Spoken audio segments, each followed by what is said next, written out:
Կառավարությունը որոշել է մեր բոլոր բջջային հեռախոսների email-ները գրանցել,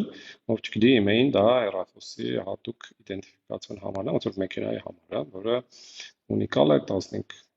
նիշանոց թիվ է ու դա դարձնում է ձեզ շատ վերահսկելի հեռախոս տեսանկյունից։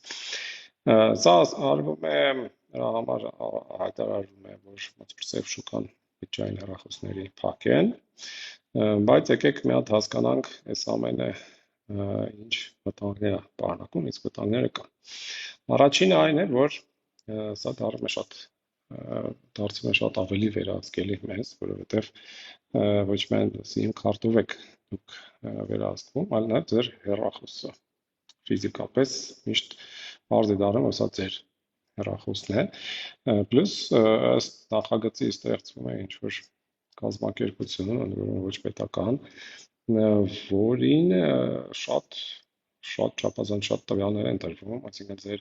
հեռախոսի email-ին, SIM քարտը, անձնագրի համարը, պլյուս նաև սահմանի շարժը, սա բացատրեմ, սա էլ է կարևոր։ Իրականում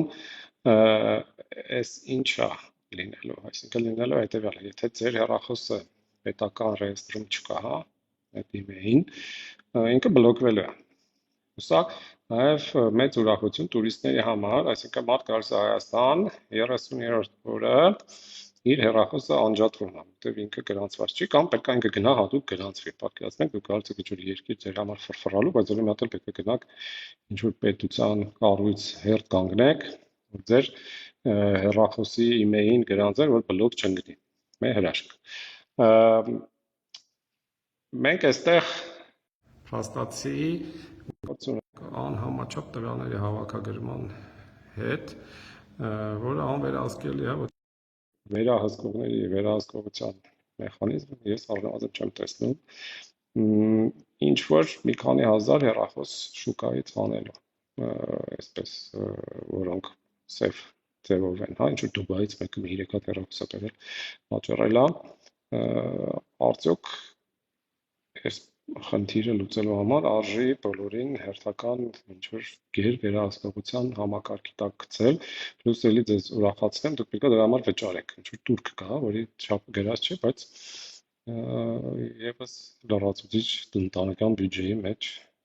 բանը ավելանում, ու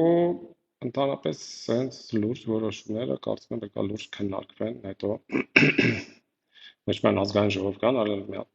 կառավարության անի մեջ մտնեն ընդունած փաստաթղթերի, ու ասեմ ձեզ, որ խոսքը գրում միջազգային փորձ կա, այս հարցը ասեմ, որ երկրներում այս ամեն ինչը կա։ Թուրքիա, Իրան, Լիբանան, Եգիպտոս, Ուզբեկստան, Ղազախստան, Ադրբեջան, Տաջիկստան,